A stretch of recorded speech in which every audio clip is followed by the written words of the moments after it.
মিরাজের পিতার বক্তব্যের পরে আমার মনে হয় আমাদের সেই বাংলাদেশ বিনির্মাণের চেষ্টা করতে হবে, প্রতিশ্রুতি দিতে হবে, অঙ্গীকার আবদ্ধ হতে হবে। যেই প্রত্যাশা নিয়ে, যে অঙ্গীকার নিয়ে মিরাজরা শাহাদত বরণ করেছেন, রাজপথে রক্ত দিয়েছেন, আমরা তাদেরই রক্তের সিঁড়ি বেয়ে আজকে এখানে উপনীত হয়েছি। গণতন্ত্রের কথা বলতে পারছি, আগামী দিনে নির্বাচনের কথা বলতে পারছি। আমরা জুলাই সনদ প্রণয়ন করেছি এবং মোটামুটি সবাই স্বাক্ষর করেছেন। এখনও এনসিপি সহ দুই একটি দল স্বাক্ষর করার সুযোগ পায়নি, কারণ তাদের কিছু দাবি দেওয়া আছে। সেই দাবি দেওয়ার প্রেক্ষিতে আলাপ আলোচনা হচ্ছে, হয়তো আশা করা যায় তার একটা সুষ্ঠু ন্যায়ানুগ সমাধান হবে, তারপরে তারাও স্বাক্ষর করতে পারবেন। তাহলে এই জুলাই সনদ হবে জাতীয় জীবনে রাজনৈতিক সমঝোতার একটা ঐতিহাসিক দলিল, পূর্ণাঙ্গ দলিল, যা বাস্তবায়নের জন্য আমরা সবাই প্রতিজ্ঞাবদ্ধ, অঙ্গীকারাবদ্ধ। এবং সেই বাস্তবায়নের জন্য সুনির্দিষ্ট ফোরাম হচ্ছে একটি নির্বাচিত জাতীয় সংসদ। এখানে কোনো দলের সেই বিষয়ে কোনো দ্বিমত নেই, কিন্তু সেই জাতীয় সংসদে জুলাই সনদ বাস্তবায়নের জন্য যাতে জাতীয় সংসদ বাধ্য থাকে, সেইটার একটা আইনি ভিত্তি রচনার জন্যেই এখন সেই প্রস্তাব জাতীয় ক্ষমতা কমিশনের কাছ থেকে প্রস্তাব অথবা সুপারিশ সরকারের কাছে দেয়া হবে। সেই সুপারিশটা দেওয়ার পরেই আমরা জানতে পারবো কি প্রক্রিয়ায় সেই আইনি ভিত্তিটা রচনা করতে চাচ্ছে। তবে আমি সকলের অবগতির জন্য আমি বলতে চাই, সকল রাজনৈতিক দলের উদ্দেশ্যে বলতে চাই, জনগণের উদ্দেশ্যে আবেদন করতে চাই, আমরা যেন কোনোভাবেই আইনানুগ প্রক্রিয়ার বাইরে না যাই, সাংবিধানিক প্রক্রিয়ার বাইরে না যাই। আমরা যেন এই জাতিকে একটি সুষ্ঠু নিয়মতান্ত্রিক ধারার মধ্যে দিয়ে পরিচালিত করি।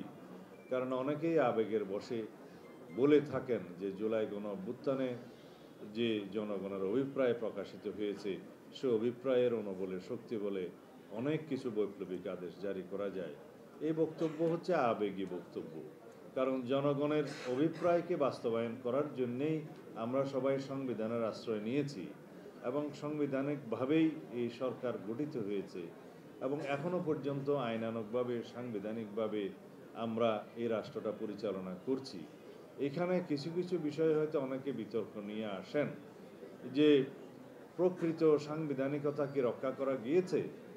আমি সবসময় উত্তর দিয়েছি, যত কিছু আমরা 106-এর মধ্য দিয়ে, সুপ্রিম কোর্টের অনুমতির মধ্য দিয়ে আমরা বৈধতা দেওয়ার চেষ্টা করেছি, তারপরেও কিছু কিছু বিষয় আমাদের কাছে এমন মনে হয় যে সংবিধানের কিছু কিছু ধারা বোধহয় অ্যাব্রোগেটেড হয়েছে। কিন্তু সেটার লেজিটিমেসি পরবর্তী পার্লামেন্টে অবশ্যই সরকারের কর্মকাণ্ডকে যখন বৈধতা দেয়া হবে, তখন সেটা সংবিধানের 4র্থ তফসিলে ধারণ করে তাকে বৈধতা দেয়া হবে, রেটিফিকেশন করা হবে।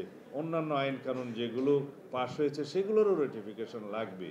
এই প্রক্রিয়ার মধ্য দিয়ে যদি কোনো রকমের কোনো ব্যত্যয় হয়ে থাকে, সেই ব্যত্যয়গুলোকেও বৈধতা দেয়া হয়ে থাকে। এটাই নিয়ম, এটাই আমাদের ঐতিহ্য এবং সাংবিধানিক ঐতিহ্য বাংলাদেশে এইভাবে রক্ষিত হয়েছে। সুতরাং আমরা সেই দোহাই দিয়ে যেন আবার এমন কোনো অসাংবিধানিক পদ্ধতির দিকে না যাই, যাতে ভবিষ্যতে এটা নিয়ে আবার প্রশ্ন উঠবে যে যার আদেশ জারি করার কথা তিনি করলেন না, যেভাবে আদেশ জারি করার কথা সেভাবে হলো না, সেই আদেশের ভিত্তি যদি আইনানুগ না হয়, তাহলে সেই আদেশের আইনানুগ ভিত্তি কীভাবে রচিত হবে এবং সেটাকে বাস্তবায়নের জন্য কীভাবে আবার পার্লামেন্টকে জনগণ সম্মতি দিবে, এই কথাগুলো যেন আমরা না আনি।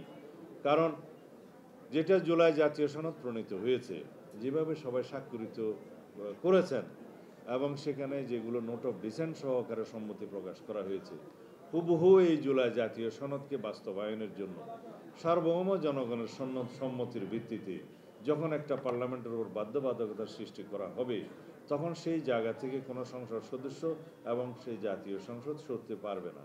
এবং সেইটাই হচ্ছে প্রকৃত জনগণের অভিপ্রায় এবং কনস্টিটিউয়েন্ট পাওয়ার। সেই জনগণের কনস্টিটিউশন পাওয়ারটা গণভোটের মাধ্যমে প্রকাশিত হবে বলেই সেই পার্লামেন্ট তার বাইরে যেতে পারবে না। এইটার অপর নামই হচ্ছে এই কনস্টিটিউয়েন্ট পাওয়ার বা গাঠনিক ক্ষমতা জনগণের সার্বভৌমত্বের অধিকারী হিসাবে আর্টিকেল 7 অনুসারে। এই কথাগুলো আমরা বোঝাতে চেষ্টা করেছি এবং আমরা সেই নিয়মতান্ত্রিক পদ্ধতিতে গিয়ে পরবর্তী পার্লামেন্টে সেই পার্লামেন্ট যেন জনগণের সেই সম্মতিটা বাধ্যতামূলকভাবে বাস্তবায়ন করে, সেই জায়গায় আমরা আছি। এখন যদি আমরা ইমোশনালি রাজনৈতিকভাবে সুখ অনুভব করার জন্য অনেক রকমের বাক্য ব্যয় করি, অনেক রকমের আদেশ নির্মাণ করি, সেই আদেশের ভিত্তিগুলো নিয়ে ভবিষ্যতে প্রশ্ন উঠবে, জুডিশিয়ারিতে কেউ প্রশ্ন তুলতে পারে, সেই জায়গায় যেন না যাই। আমরা যাতে একটা নিয়মতান্ত্রিক পদ্ধতিতে এসেছি, সবার সম্মতিক্রমে এই জাতির একটা ঐক্যের মধ্য দিয়ে যেন আমাদের জুলাই সনদটা বাস্তবায়িত হয় এবং আমরা শহীদের স্বপ্ন পূরণ করতে পারি, এই জাতির প্রত্যাশা পূরণ করতে পারি, সেই আহ্বান সবাইকে জানাবো। আমার ভাই যারা নতুন রাজনৈতিক দল গঠন করেছেন এনসিপি, তাদের অনেক রকমের বক্তব্য আছে যেগুলো আমরা নিজেরাও ধারণ করি আমাদের অভ্যুত্থানের অঙ্গীকার হিসাবে, কিন্তু সেগুলোকে একটা বাস্তব রূপ দিতে হবে এবং বাস্তবের নিরিখে কথা বলতে হবে। আমরা যেন এমন কোনো প্রস্তাব না দেই যাতে করে ভবিষ্যতে সেই প্রস্তাবগুলো, সেই আদেশগুলো প্রশ্নবিদ্ধ হয়, কেউ জুডিশিয়ারের কাছে নিয়ে যেতে চায় এবং সেইগুলোর মধ্য দিয়ে যেন আমাদের এই টোটাল প্রক্রিয়াটাকে কেউ এক সময় অবৈধ বলে যেন আওয়াজ না দিতে পারে। সেই কথা আমি আজকের জন্য বলছি না, আগামী 5 বছরের জন্য বলছি না, আগামী 10 বছর পরে বা 15 বছর পরে যাতে এই প্রশ্নটা নিয়ে কেউ আদালতে না যেতে পারে, সেই রকম একটা বৃত্তি আমাদের এখনই রচনা করতে হবে। সুতরাং আমরা অতি সাবধানে আমাদের অর্জিত যে সাফল্য, সেই সাফল্যকে আরও সাফল্যের জন্য সামনে এগিয়ে নিয়ে যেতে হবে। আমরা চাই আমরা সবাই যেভাবে ঐক্যবদ্ধ হয়েছিলাম ফ্যাসিবাদ বিরোধী গণতান্ত্রিক আন্দোলনে, যেভাবে আমরা ঐক্যবদ্ধ থাকার কারণে বিজয়ী হয়েছিলাম, যেই কারণে ফ্যাসিবাদের পতন হয়েছে, পালিয়ে যেতে বাধ্য হয়েছে, সেই রকম ঐক্য যেন আমরা বজায় রাখি। এই ফ্যাসিবাদ বিরোধী জাতীয় ঐক্যই হবে আমাদের সামনের দিনে এগিয়ে চলার জন্য একমাত্র শক্তি। আর যদি সেই ঐক্য কোনো কারণে আমাদের মধ্যে নষ্ট হয়, তাহলে সেটা ফ্যাসিবাদের প্রত্যাবর্তনকেই কেবল টেনে নিয়ে আসবে বা ফ্যাসিবাদের প্রত্যাবর্তনকেই যেন আহ্বান জানাবে। আমরা যেন সেদিকে না যাই। আমরা সবাই এমনভাবে জাতীয়ভাবে ঐক্যবদ্ধ থাকব একটি প্রশ্নে, যে বাংলাদেশের স্বাধীনতা, সার্বভৌমত্ব, গণতন্ত্র, এই প্রশ্নে আমরা এক থাকব।